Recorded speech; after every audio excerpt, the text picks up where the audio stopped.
राष्ट्र सर्वप्रथम, राष्ट्र सर्वप्रथम, राष्ट्र सर्वप्रथम, राष्ट्र सर्व। लोकसभा सांसद राहुल गांधी के मुख्य आतिथ्य में तखतपुर विकासखंड के ग्राम परसदा में राज्य स्तरीय आवास न्याय सम्मेलन का आयोजन किया गया। इस अवसर पर राहुल गांधी ने रिमोट कंट्रोल के माध्यम से चुनावी राज्य छत्तीसगढ़ में मुख्यमंत्री ग्रामीण आवास न्याय योजना की शुरुआत की और लगभग 1200 करोड़ रुपए जनता के खाते में भेजे।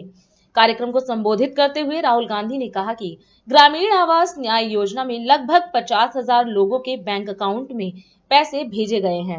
उन्होंने कहा कि छत्तीसगढ़ की कांग्रेस सरकार लगातार जनता के लिए काम कर रही है। इसके साथ ही राहुल गांधी ने यह भी कहा कि अगले 5 सालों में छत्तीसगढ़ की सरकार 9,500 करोड़ रुपए जनता के खाते में डालने जा रही है। बिलासपुर आकर आज मुझे काफी खुशी हो रही है। बैठा था और मुझे ये रिमोट कंट्रोल दिया गया और कहा कि देखिए इसका बटन दबाइए, और जैसे ही हमने बटन दबाया तो हजारों करोड़ रुपए सीधे छत्तीसगढ़ के गरीब जनता के बैंक अकाउंट में गए। ग्रामीण आवास न्याय योजना में तकरीबन 50,000 लोगों को 1-2 सेकंड में बैंक अकाउंट में पैसा मिला। पीएम आवास योजना में जो हिंदुस्तान की सरकार की जिम्मेदारी है, उसमें अभी हिंदुस्तान की सरकार ने जो छत्तीसगढ़ को पैसा देना था वो नहीं दिया है, और 7 लाख लोगों को जो आवास सरकार के पैसे से मिलना था वो नहीं मिला। उनके लिए भी आज छत्तीसगढ़ की सरकार पैसा दे रही है। बहुत बार छत्तीसगढ़ की सरकार ने सरकार से रिक्वेस्ट किया, आपकी जो जिम्मेदारी है उसे आप पूरा कीजिए, मगर दिल्ली की सरकार अपनी जिम्मेदारी नहीं निभाती है। आज तकरीबन 1200 करोड़ रुपए रिमोट कंट्रोल से आपके खाते में गया है, और अगले 5 साल के अंदर छत्तीसगढ़ की सरकार 9,500 करोड़ रुपए ऐसे रिमोट कंट्रोल से आपके खातों में डालने जा रही है। हमने चुनाव में आपसे 2-3 वायदे किए थे, छोटे वायदे नहीं थे, छत्तीसगढ़ को बदलने वाले, छत्तीसगढ़ की नींव को मजबूत करने वाले वायदे थे।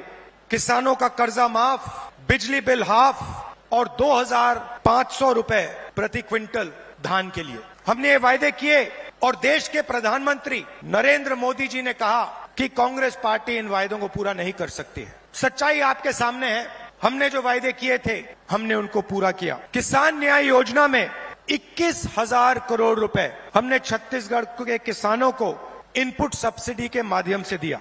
जिन किसानों के पास जमीन नहीं थी उनको भी हम नहीं भूले, उनको 7,000 रुपए प्रति साल कांग्रेस पार्टी की सरकार ने छत्तीसगढ़ में दिया।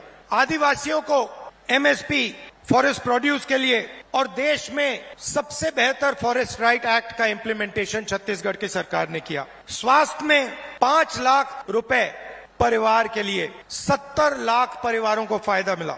380 अंग्रेजी के स्कूल खोले और 42,000 वैकेंसियां भरी। 1.3 लाख युवाओं को 2,500 रुपए महीना का दिया। ये आप जानते हो, हम कांग्रेसी हैं, हम सच्चाई रखते हैं आपके सामने, हम आपसे झूठे वायदे नहीं करेंगे, और हम जो कहते हैं वो करके दिखाते हैं। अब एक नया मुद्दा उठा है, कांग्रेस पार्टी ने कास्ट सेंसस किया था, याद है आपको?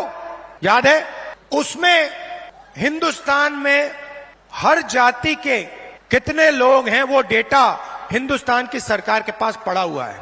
भाई और बहनों, कास्ट सेंसस हिंदुस्तान का एक्सरे है। इससे पूरे देश को पता लग जाएगा कि ओबीसी कितने हैं, दलित कितने हैं, आदिवासी कितने हैं, महिलाएं कितनी हैं, जनरल कास्ट के लोग कितने हैं। और एक बार ये डेटा हिंदुस्तान की जनता के हाथ में होगा तो फिर देश सब लोगों को लेकर, सब लोगों को भागीदारी देकर आगे चल पाएगा। तो अगर ओबीसी को भागीदारी देनी है, दलितों को, आदिवासियों को, महिलाओं को भागीदारी देनी है, तो कास्ट सेंसस करवाना ही पड़ेगा। तो जैसे हमने कहा था यहाँ पे, जैसे ही हमारी सरकार आएगी पहला कदम कास्ट सेंसस होगा, और ओबीसी को जो भागीदारी मिलनी चाहिए वो कांग्रेस पार्टी करके दिखाएगी। आप सब यहाँ आए, दूर दूर से आए, हमारी बात सुनने आए, आपने अपना कीमती समय हमें दिया, इसके लिए दिल से बहुत बहुत धन्यवाद। और एक बात मैं कहना चाहता हूँ, देखिए कांग्रेस पार्टी जहां भी सरकार चलाती है, चाहे वो राजस्थान हो, हिमाचल हो, छत्तीसगढ़ हो, कर्नाटक हो, हम जनता की सरकार चलाते हैं। कर्नाटक में हमने 5 वायदे किए, ऐतिहासिक वायदे। चुनाव जीतने के एकदम बाद कैबिनेट ने 5 वायदे पूरे कर दिए। छत्तीसगढ़ में हमने वायदे किए थे, पहली कैबिनेट मीटिंग में हमने वायदे पूरे करे, और यही हमने हिमाचल में किया, यही हमने राजस्थान में किया। हमारी किसानों की, मजदूरों की, दलितों की, आदिवासियों की, पिछड़ों की, कमजोर वर्गों की सरकार है। बहुत बहुत धन्यवाद। नमस्कार। जय हिंद। राष्ट्र